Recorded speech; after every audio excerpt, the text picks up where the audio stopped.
Assalamualaikum warahmatullahi wabarakatuh. Salam sejahtera bagi kita semua. Halo, berjumpa lagi bersama saya Zainal Arifin dalam sharing morning BNN Kabupaten Nunukan. Pada hari ini saya sudah kedatangan dua narasumber, dua bintang tamu, yaitu alumni dari Remaja Teman Sebaya tahun 2021. Ada Saudara Dika dan Fendi. Ayo, perkenalan dulu ke Sobat Bersinar. Oke, halo Sobat Bersinar, perkenalkan aku Herian Dika, biasa dipanggil Dika. Sekarang sedang berkuliah di Universitas Negeri Makassar. Kalau saya sendiri, perkenalkan nama saya Fendi. Saya sedang menempuh pendidikan di Universitas Borneo Tarakan dan sekarang berada di semester 4. Oke, berarti Dika di Universitas Negeri Makassar, Fendi ada di UBT Tarakan. Ya. Semester 4 ya Fendi? Iya, Kalau semester. Dika semester 6, semester akhir. Fendi bagaimana kesibukannya selama memasuki kuliah di UBT? Kalau ditanya soal kesibukan, mungkin sekarang itu lebih ke apa ya, apalagi semester 4 itu lebih banyak pembuatan artikel gitu. Jadi mungkin kesibukannya ya itu menelaah bagaimana sih pembuatan artikel yang baik, bagaimana agar artikel itu dapat tembus di Sinta 5, Sinta 4 gitu. Oke. Kalau Fendi sendiri selain akademik, apa kesibukan di luar akademik? Kalau di luar akademik, kebetulan saya punya hobi menyanyi. Nah, saya tuh suka buat lagu ya. Bisa kalau di luar perkuliahan lagi bosan atau apa, biasanya saya juga punya buku yang saya buat sendiri. Nah, jadi selain buat lagu, saya juga bisa kadang buat buku yang dari pengalaman saya sendiri. Keren nih. Jadi sobat, memang peserta dari Remaja Teman Sebaya ini merupakan siswa-siswa pilihan dari masing-masing sekolah untuk diikutkan program BNN pada yang pertama tahun 2021 dan masih terus berjalan hingga tahun 2025 ini. Oke, sekarang Dika, Ya, ini kesibukannya apa nih kuliah di Universitas Negeri Makassar? Kalau sekarang sibuknya kan lagi libur, jadi kan semester depan ini udah mau skripsi Kak. Jadi sekarang prepare untuk penyusunan skripsi kayak cari judul, metode apa yang mau digunakan, seperti itu Kak. Oh iya, jadi karena dia udah semester 6, Iya Kak. maka sudah masuk nanti ke skripsi, ke magang mungkin ya, sudah Betul. di semester akhir. Iya. Tidak Bisa terasa sharing ya. nanti. Iya. Bisa sharing. Oh iya, kalau Dika ini jurusannya apa? Saya jurusannya pendidikan guru sekolah dasar Kak. Kalau Fendi? Saya guru pendidikan bahasa Indonesia. Nah, jadi berdua ini bertujuan mulia, yaitu mencerdaskan Betul. bangsa. Bangsa. Oh iya, untuk Dika, kesibukannya selain di dunia akademik tadi? Oh, sekarang kesibukan selain di dunia akademik itu saya kadang kerja Kak. Kan saya tuh mantan penerima beasiswa Bank Indonesia. Nah, jadi kami tuh biasa ditawari untuk seperti kayak jaga stand atau memperkenalkan Kris seperti itu loh. Mengisi kekosongan itu dengan kerja atau enggak aktif berorganisasi juga. Saya aktif di organisasi pramuka, di English Club seperti itu. Luar biasa. Jadi Dika ini karena basicnya dulu adalah dari Senat, dari SMK 1 Nunukan, otomatis terbawa nih sampai ke kampusnya juga nggak bisa diem, nggak bisa cuma belajar tapi harus cari pengalaman di luar. Nah, terus Dika nih, bagaimana suka dukanya berkuliah di Universitas Negeri Makassar sudah dapat 6 semester ini, suka dukanya seperti apa? Sudah banyak sih Kak, kalau dari suka dulu atau duka dulu nih Kak? Suka boleh, duka dulu. Kalau dari sukanya yang pertama tuh selama saya kuliah yang pertama relasi. Terus saya berkuliah tuh saya bisa jalan-jalan ke luar kota dan merasakan kuliah di luar kota seperti itu. Karena Kemendikbud sendiri itu menawari beberapa program kita sebagai mahasiswa untuk kita ikuti seperti kayak magang, pertukaran mahasiswa, dan banyak lagi lah program Kampus Merdeka. Jadi yang kemarin pas kapan hari Fendi nge-share ke Jogja, ke Pulau Jawa. Ini walaupun masih mahasiswa, pengalamannya sudah segudang nih ternyata. Nah, Iya. terus itu tadi sukanya nih. Iya, Ya, sukanya. kita dengarkan nih dukanya seperti apa. Kalau dukanya biasanya tuh bagaimana? Aduh, banyak banget. Jadi duka yang pertama tuh bagaimana tugas-tugas tuh Kak, yang tugas-tugas yang banyak, terus kita manage waktu kita, bagaimana kita selesaikan tugasnya itu.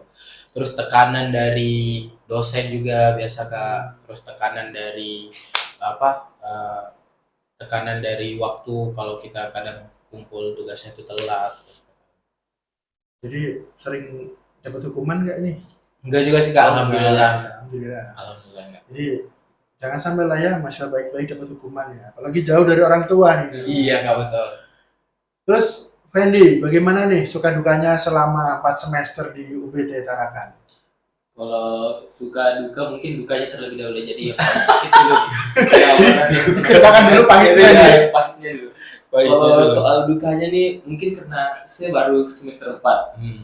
Selama semester 4 nih saya 4 kali pindah kos. Ya. Jadi setiap semesternya pindah saya juga pindah.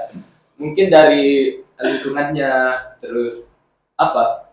Mungkin dari lingkungan seperti apa ibu kosnya atau yang berdekatan dengan situ lah. Menurut saya itu bisa dibilang dukanya lah, karena tidak bisa adaptasi dengan lingkungan yang ada di situ. Iya, jadi harus Mm-mm. harus bawa barang lagi, pindah Iya. lagi, cari lingkungan baru lagi. Otomatis harus adaptasi lagi gitu, Betul. bagaimana lingkungan di sekitar kosnya gitu kan. Siapa lagi dukanya? Apalagi Kalau dukanya itu aja sih, karena selama kuliah ini saya sangat menikmati lah perkuliahan. Oh, iya. Ya, belum lagi ketemu teman di daerah yang ada di Kalimantan Utara ini berbeda-beda. Otomatis latar belakang mereka tuh saya sekali menanyakan kayak mereka nih di daerahnya ini makan apa, ternyata ada ini yang belum saya dapatkan di Nunukan misal. Ternyata kultur shocknya itu. Cuman itu seru. Jadi saya punya gambaran baru tentang misal Malinau, bagaimana Sebuku, bagaimana itu daerah-daerah mereka. Itu sangat seru, bikin saya tertarik mau ke daerah mereka.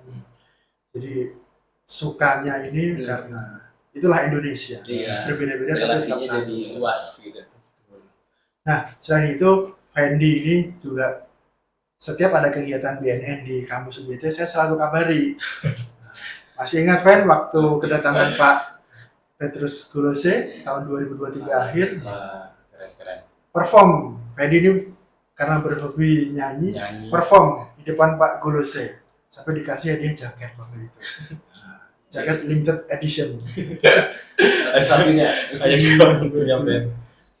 Terus Fendi ini semester 4 itu sudah setengah jalan nih untuk menempuh pendidikannya. Ini rencana kedepannya seperti apa, Fendi? Kalau untuk rencana sementara ini masih berbeda dengan saudara Dika kan. Mungkin sudah fokus ke skripsi. Kalau saya mungkin karena ada magang berdampak yang yang baru terbit dari pemerintah gitu, jadi otomatis saya sangat antusias lah dengan magang yang magang yang yang diadakan sekarang ini. Jadi otomatis bikin mau pengalaman baru, mau join. Kalau lolos ya mungkin dapat relasi-relasi yang baru gitu. Jadi magangnya rencananya di mana? Rencananya. Kalau tadi yang saya pilih sih kebanyakan di daerah Jawa ya. Jadi rencananya doakan teman-teman semua. Keluar lagi. Iya.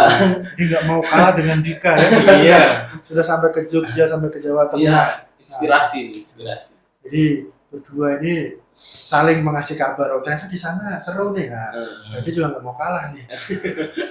Terus untuk Dika rencana kedepannya seperti apa nih? Mungkin skripsi atau bagaimana? Rencana kedepannya saya harus lulus 3,5 tahun. Itu target saya. Karena kemarin ada kegiatan sehingga saya tuh seminar proposalnya itu Kak dikonversi. Jadi saya sisa langsung lanjut bab 4 bab 5. Jadi nanti sisa sidang aja sisanya.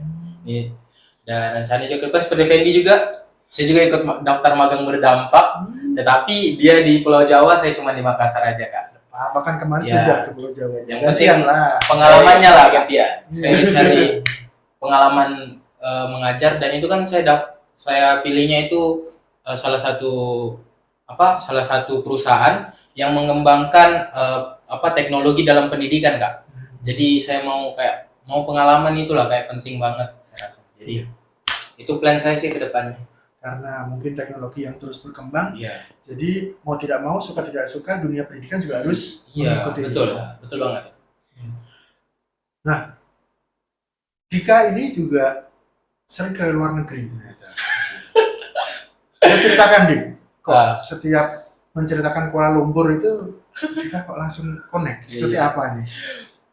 Ya baik, sebelumnya teman-teman saya tuh Kak Zainal, saya tuh memang membesarnya di Malaysia. Di Malaysia. Ya, saya dari SD sampai SMP SMA itu di Malaysia.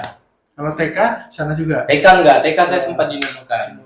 Ya, baru kembali. Jadi baru kembali lagi.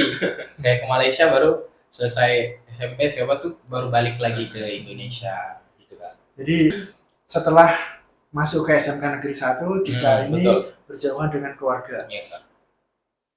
Bahkan bukan lagi antar pulau, tapi antar negara. Jauh banget ya ternyata. Iya, Kak John. Dan Dika lebih memilih sekolah di Indonesia. Ini nasionalis nih. Mesti Indonesia. Pasti Indonesia lah. Ya, Fendi ini kan dulu basicnya dari madrasah. Seperti apa nih, Fen? Dari madrasah terus ke sekolah umum atau sekolah ke kuliah yang negeri. Seperti apa, Fen? Ya kebetulan saya SD, SMP, SMA saya itu sekolah di swasta. Yang dimana basicnya itu sekolah Islami gitu. Pada saat masuk ke universitas yang bisa dibilang kulturnya berbeda, orang-orang di sana juga berbeda. Otomatis saya yang biasanya saya dan perempuan itu dipisahkan. Dikasih jarak. Pada saat di universitas yang namanya negeri, nah di situ kita digabungkan, otomatis saya agak canggung gitu. Agak canggung kalau ditanya soal kultur shock, ya mungkin di situ ketemu teman-teman beda-beda agama kan, otomatis ya, tapi mereka sangat toleransi gitu. Jadi saya juga dapat kesan yang sangat baik lah dengan bertemunya mereka di sana. Jadi walaupun dari SD sampai aliyah ya, atau tingkat SMA di sekolah yang muslim, saya kira Fendi ini juga mau akan lanjutnya ke sekolah yang atau kampus yang Islami, misalkan UIN atau IAIN. Ya. Saya juga nggak tahu kok, tahu-tahu Fendi di UPT. Ya. Ternyata ada cita-cita lain, yaitu menjadi seorang pendidik. Nggak terlalu jauh juga Fendi ya dari keluarga. Nah, ini Dika nih yang jauh banget ini, jauh dari Nunukan, jauh lagi dari Nunukan ke Makassar. Jauh lagi. Jadi kalau pulang Fendi, kalau pulang berapa bulan sekali? Saya tergantung liburnya, karena kebetulan juga dekat yang enak ya, jadi enak aja untuk pulang. Cuman untuk semester 4 nih, pada saat libur yang agak lama ini yang 3 bulan, nah baru saya pulang. Biasa kalau di semester 1, 2, 3 libur 3 hari aja saya pulang. Karena dekat juga kan, pulang terus. Saya masih sering ketemu sama Fendi. Kalau Dika ini berapa tahun sekali nih baru pulang? Kalau saya tergantung, ya sama kayak Fendi itu kadang tergantung dari libur juga, Kak. Kalau liburnya berbulan-bulan sampai 2-3 bulan kayak libur pas semester genap, itu biasa pulangnya, contoh itu saya pulang. Tapi pulangnya bukan ke Nunukan, tapi pulangnya ke Malaysia. Nah, kalau liburnya semester ganjil, nah itu saya pulangnya ke Nunukan karena bentar aja kan, Kak. Ya, pulangnya ke Malaysia ya. Ini luar biasa. Pulangnya bukan lagi pulang kampung, ya, pulang antar negara. Nah, oke, terima kasih Fendi, terima kasih Dika sudah meluangkan waktunya untuk ketemu Kak Zainal. Masih ingat nih sama Kak Zainal. Main-main ke kantor BNN untuk mengisi waktu luang. Iya, beda kita ya, mainnya ke kantor BNN. Mainnya ke kantor BNN nih. Bayangkan ya, ngapain nih? Jadi, Fen, sebelum kita akhiri, ada pesan untuk sobat bersinar di rumah. Silakan. Pesan saya ada banyak, jauhi narkoba, dekati saya. Bercanda teman-teman. Intinya, jika kalian punya impian ya teruslah kejar, meskipun sulit. Oke, meskipun sulit ya. Ya, Iya. sulit. Untuk Dika, gimana pesan untuk sobat bersinar di rumah? Kalau kita sebagai pemuda atau contoh kita sebagai mahasiswa lah ya, kita sebagai garda terdepan sebuah negara atau kita tuh agent of change lah. Nah, jadi bagaimana kita sebagai sebagai agent of change itu menunjukkan karakter kita yang baik-baik di depan publik. Nah, jadi harapan saya semoga kita ini menjadi role model bagi teman-teman yang lain, di mana kita memanfaatkan kegiatan-kegiatan yang baik yang positif sehingga kita tidak terniat sama sekali untuk melakukan kegiatan yang negatif seperti mengonsumsi narkoba dan lain-lain. Oke, luar biasa sekali. Nah, demikian sobat bersinar podcast pada hari ini. Sampai jumpa kembali di podcast selanjutnya bersama narasumber yang tentu tidak kalah luar biasa. Sekian, wassalamualaikum warahmatullahi wabarakatuh. Indonesia negara